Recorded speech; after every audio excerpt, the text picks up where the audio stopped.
You don't get to choose when life hands you a wake-up call, but you do have the power to choose how you answer that call. I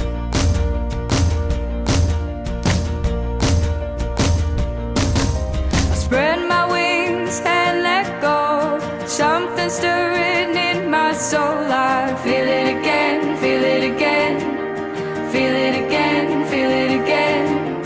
Unlock the cage and free my heart. This is where the journey starts.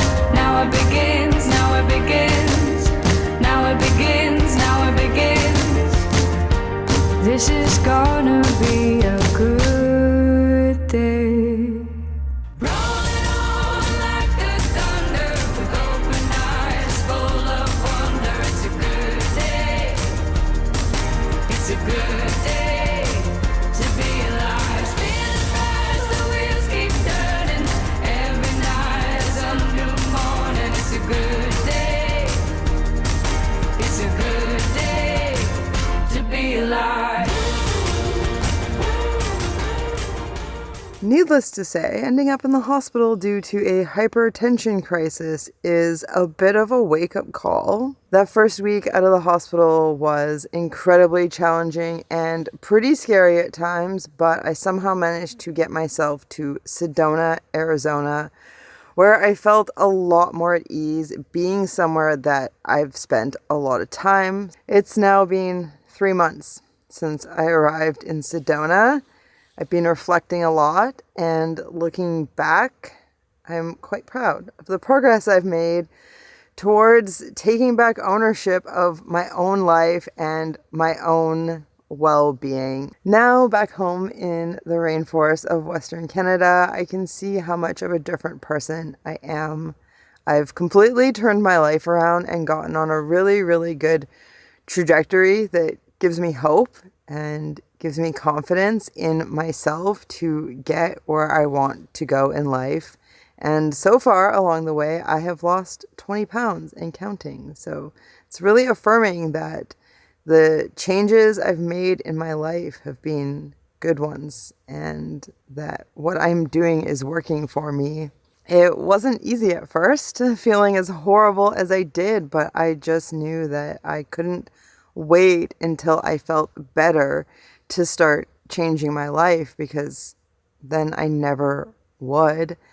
And I'm not somebody who enjoys taking more time than necessary to make the changes that need to happen in my life. My time in Sedona was slow, the slowest I've ever experienced there. And at first, the hardest part was simply accepting that I desperately needed to rest. It helped to be somewhere so beautiful and somewhere that I find so inspiring.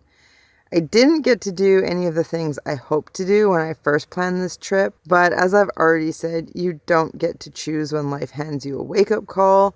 And so what I did do in Sedona was give myself the space to make a plan to get my life and health back on track. Getting out of the hospital, I was put on a blood pressure medication, which was very needed and, is helpful. But my goal is to get off that medication, or to at least try to get off that medication. I understand that there may be biological or genetic factors that are outside my control, and that it is a possibility that no matter what I do, I may have to be on a blood pressure medication for the rest of my life. But also there are factors within my control that could be contributing to high blood pressure. And I want to at least do everything I can to rule those out instead of just allow myself to be a victim to external circumstances. It feels really good to take ownership of your own life and your own health. And I figure even if I make all of these changes and I still have to be on a blood pressure medication, at least all the things that I've been doing and will continue to do for years to come, if not my whole life, will make my life better. When I first set out to live in a van, the big priority was to look after myself, to live a life that's fulfilling, to prioritize my mental health, my physical health, and to be able to be at ease. And I had lost that along the way. I had lost that priority, and as a result, my health really went downhill. And sometimes that happens in tiny little bits, slowly over time, where you make excuses and you believe your own excuses, and you might tell yourself stories that allow your life to be easy, that allow you to be less vulnerable, but at the end of the day, they're not stories that are ultimately the best for your well-being. And that's what had happened. And it took this wake-up call to realize that I had very slowly over a long period of time just drifted way off course. And so this was an opportunity for a major course correction. Before I share how I've turned my life around and become the fittest you've ever seen me on my channel so far, I would like to take a moment to thank today's sponsor, who is Drink Element. Drink Element is by far the tastiest and most effective electrolyte drink mix I've ever tried. And this summer, they have a new seasonal flavor, which is the lemonade salt. I am so excited about. Element has a science-backed blend of electrolytes and none of that other BS you don't need in an electrolyte drink mix. Proper hydration has been a big part of my journey, and that doesn't just mean getting enough water, that also means replenishing any electrolytes I lose due to sweat, because when you do anything that causes you to sweat, whether you're being active or it's just hot out, you're gonna lose electrolytes in that sweat. And electrolytes play a vital role in so many different functions within the body. But on top of that, I also eat a really healthy diet with very minimal processed foods.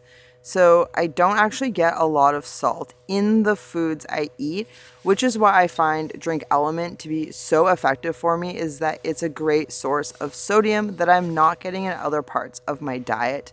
So if you'd like to give Element a try, go to drinklmnt.com/TIDELINETOALPINE. And when you do that and you make any purchase, whether it is the drink mix or the sparkling beverage, you're gonna get a sample pack included with purchase.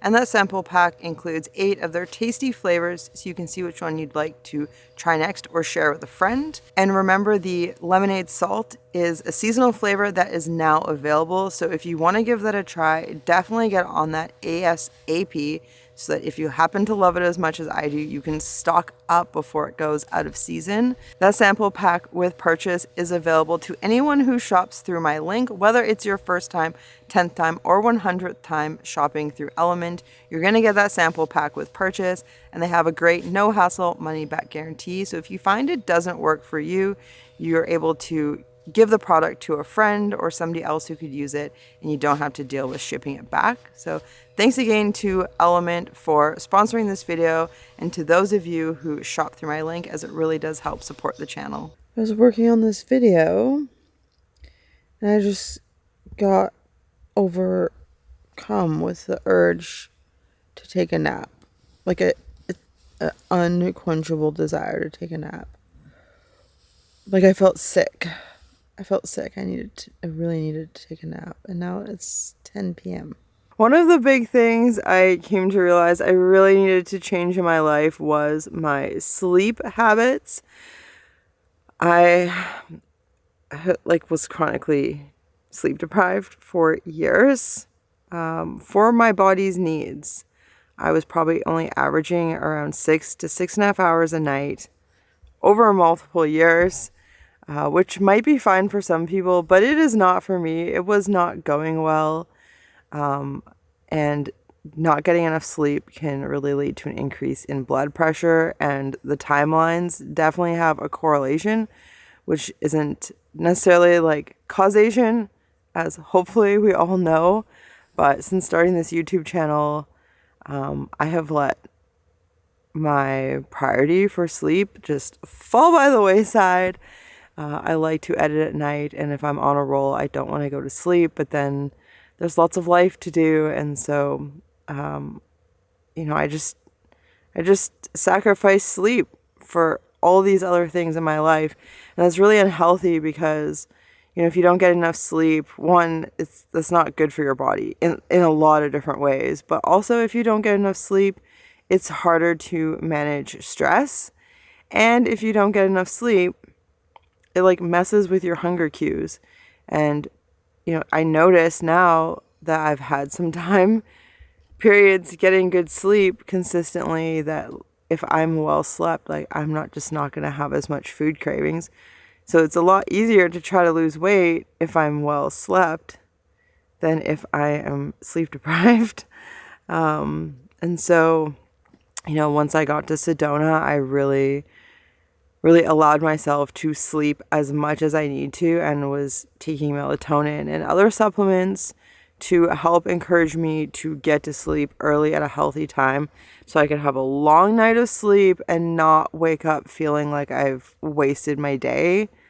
And, from when I got to Sedona, I had about 3 weeks where I was alone on the road, and it really helped to start to form better habits. But clearly today, the fact that I just hit a wall and crashed is a sign that I have just been slowly drifting off course for the past now couple months.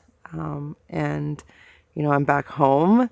And so I'm visiting friends and I'm going to lots of appointments for me and Frank and just doing all sorts of life admin and getting organized for summer.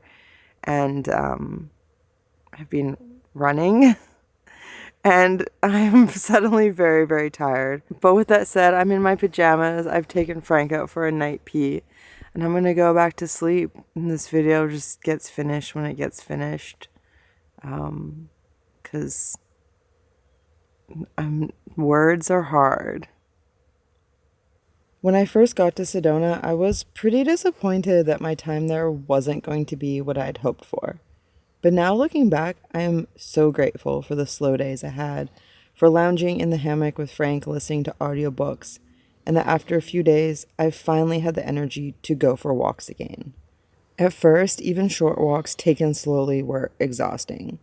But as I was able to, I did what I could. No more, no less. I knew how important it was to respect the limits of my body while at the same time understanding that it was going to take a lot of time and effort to regain the level of fitness I once had, and hopefully, along with it, the very low blood pressure I once took for granted.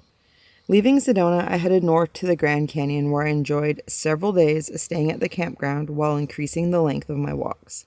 The cold weather and fresh snow made for wonderful cozy time, and the flat terrain of the rim allowed me to spend more time wandering about.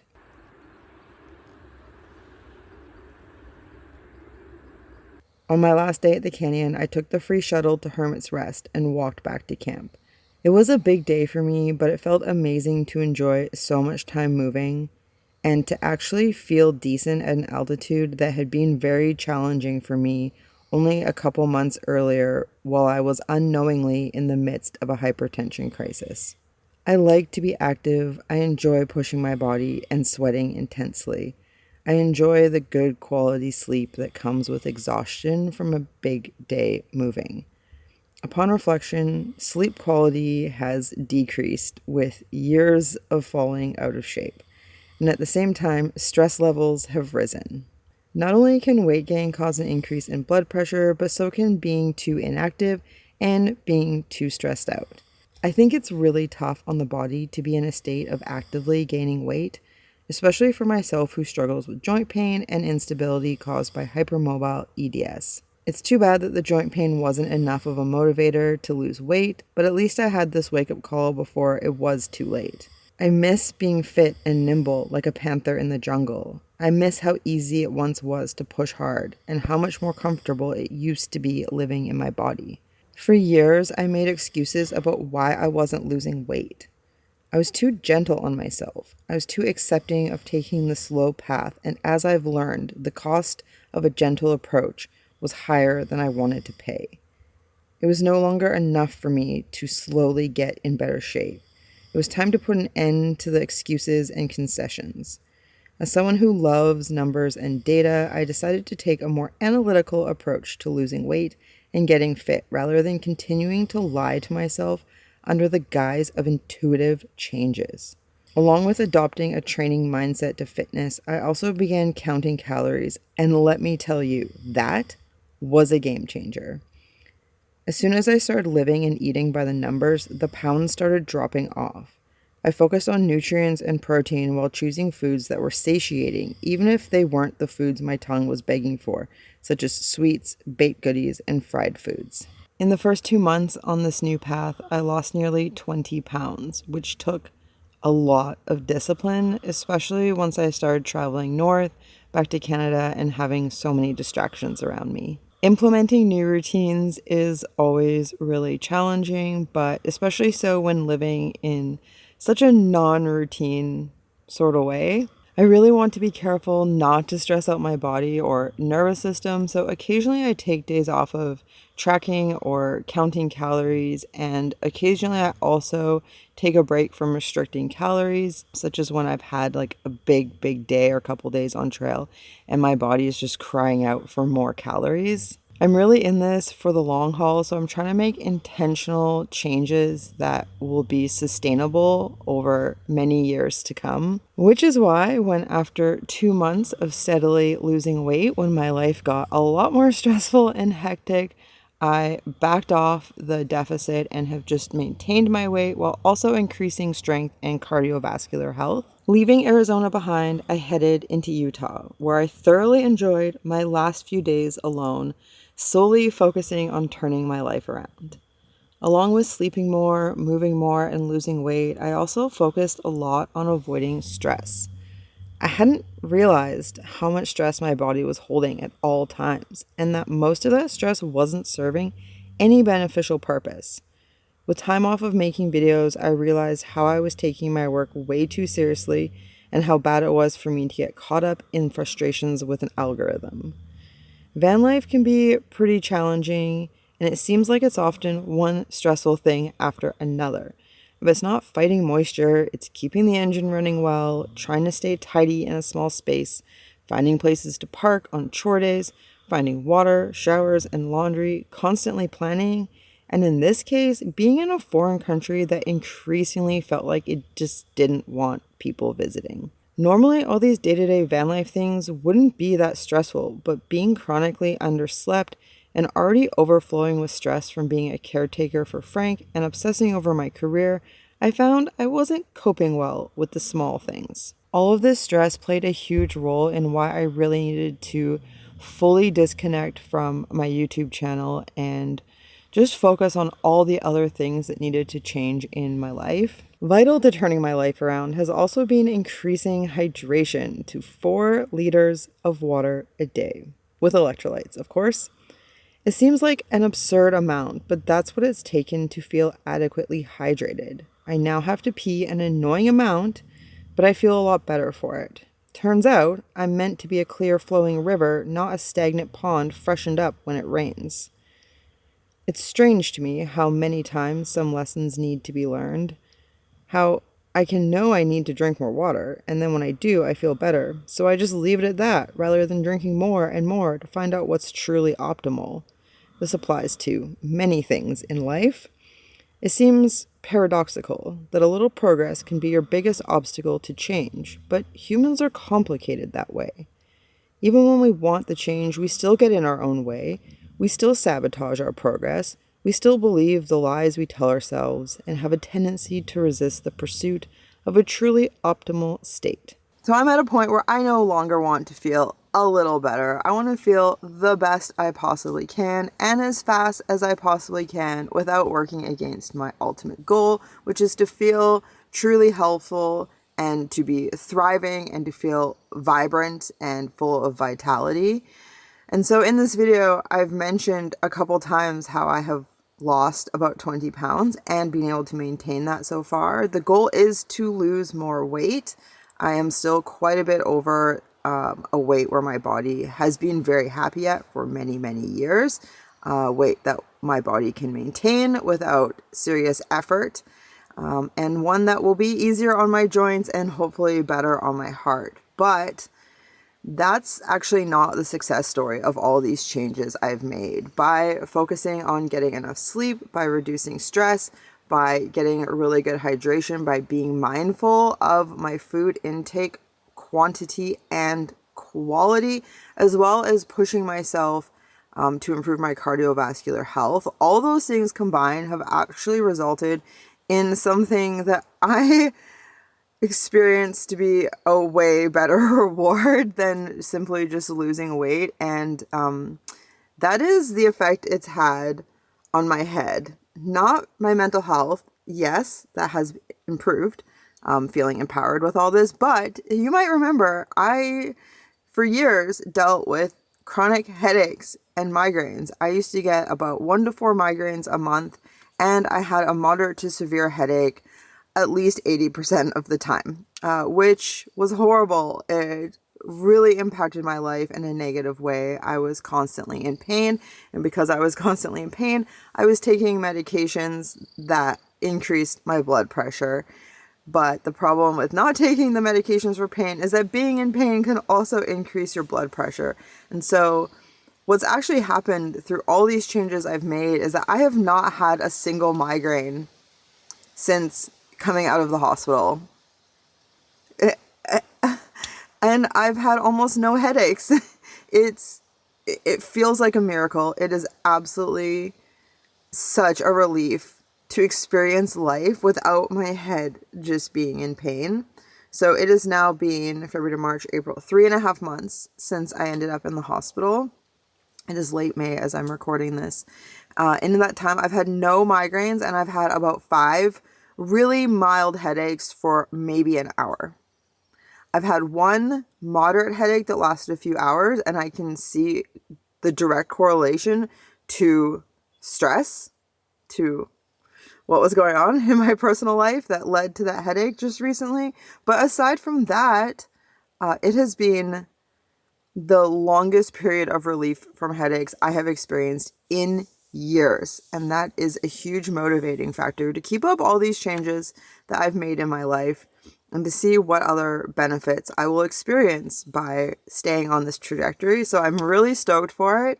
I will obviously not talk about this in every video, but I will share updates as I go. And if I'm, sticking to the plan I've made for myself, then you should see me continue to look more vibrant and fitter and stronger. And yeah, I'm really looking forward to it, especially going into summer. It'll be really a lot easier to be super active and to find a good balance back home in Canada. But that said, I do have a lot of stories from the road north. Starting with the next video, I'm going to share an amazing few days in Moab with my friend Dominique before we pick up a roommate in the van to travel back to Canada. So thank you so much for joining me and for all your support during this kind of pivotal point in my life as I've made some changes and changed my priorities and have pulled back a bit from editing. I'm really working to get back to that because I do really, really enjoy this as a career. That said, I have been continuing to post updates on my Patreon, which I'll put the link down below if you're interested in joining. I have a pretty big announcement I will be sharing with you soon. But with that said, a huge thank you to patrons and to channel members, and to Frank for being such a wonderful companion through all this. So I hope you have a great day, and I'll see you soon.